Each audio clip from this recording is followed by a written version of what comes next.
piye. Batal tanya teman-teman ini datang mau ini tahu.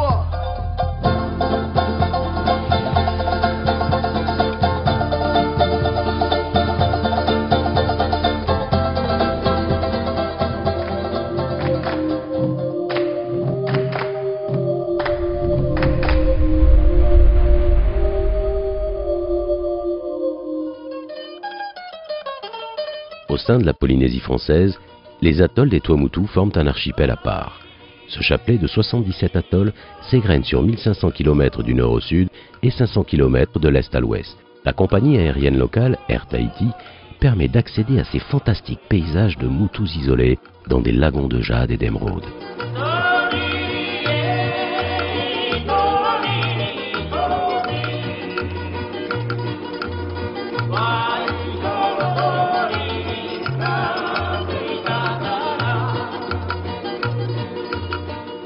Seuls quelques atolls sont peuplés et les habitants des Tuamotu, les Puamotu, vivent une petite vie paisible dans les villages en bord de quai.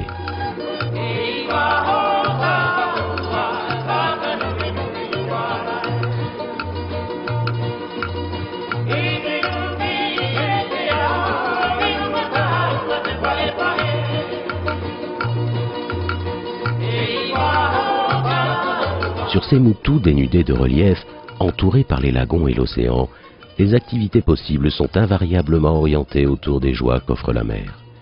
Petits et grands en profitent pleinement, notamment lors de grandes journées de pêche, activité principale des Puamotu.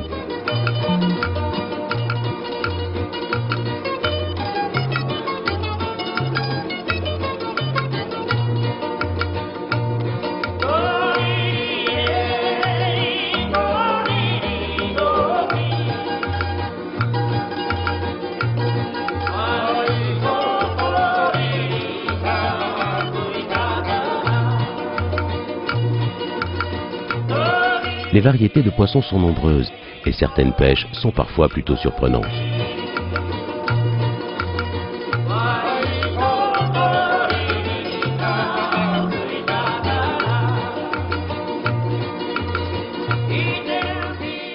Une des pêches très prisées par les Puamotu est la pêche au varou. Dangereux à attraper, ce crustacé a une chair particulièrement délicieuse. La pêche du matin, quelques morceaux de bois et de la farine mélangés à l'eau salée. Très vite, un petit moutou désert devient le bivouac des pêcheurs qui prennent toujours beaucoup de plaisir à savourer dans le calme d'une nature sauvage poissons et crustacés sous l'œil attentif de la faune locale.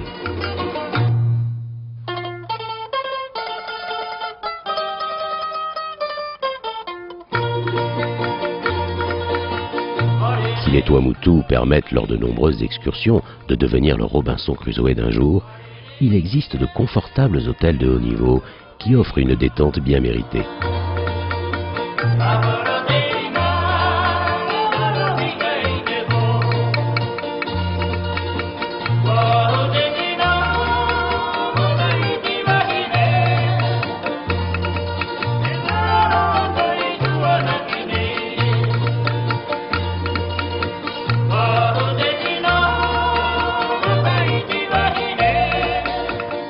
Sur les atolls plus isolés, le visiteur dormira dans de charmantes petites pensions de famille et rejoindra, pour les plus courageux en pirogue ou pour les autres en bateau à moteur, le village le plus proche pour assister à la messe du dimanche. Convertis au XVIIIe siècle au christianisme par les missionnaires européens, les Puamotu sont aujourd'hui très pratiquants et la messe est toujours un grand moment de communion et de sérénité.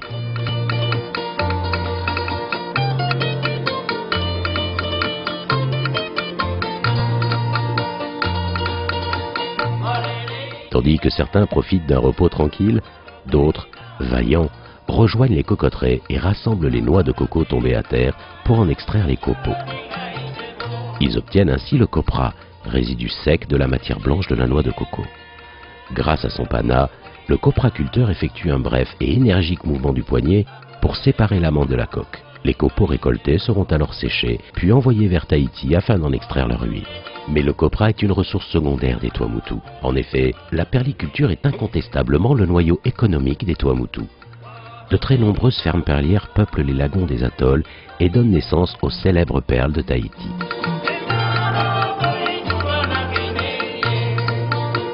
Les étapes avant même d'obtenir ces perles sont nombreuses.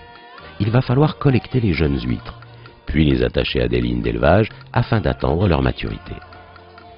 Les huîtres seront alors greffées par le dépôt d'un greffon dans l'organe reproducteur, suivi de l'introduction d'un nucléus, bille parfaitement sphérique de 6 mm environ.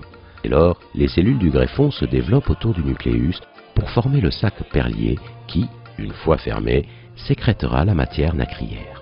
Les huîtres ainsi greffées sont placées dans des petits paniers métalliques pour éviter qu'elles soient mangées par les balistes, puis réimmergées dans le lagon. Chaque opération est très délicate et le retour à la mer qui permettra au nacre d'enfanter les perles est toujours vécu sous l'œil du hasard ou de la providence. Mais les fonds sous-marins réservent bien d'autres joies pour ceux qui les explorent. De simples masques et tubas permettent d'admirer la faune des petits poissons ou des majestueuses raies qui sillonnent le lagon. La plongée sous-marine est l'activité touristique la plus pratiquée au Tuamotu. Il existe de très nombreux centres de plongée qui permettent à chacun d'explorer en toute sécurité une faune aquatique qui ne cesse d'émerveiller.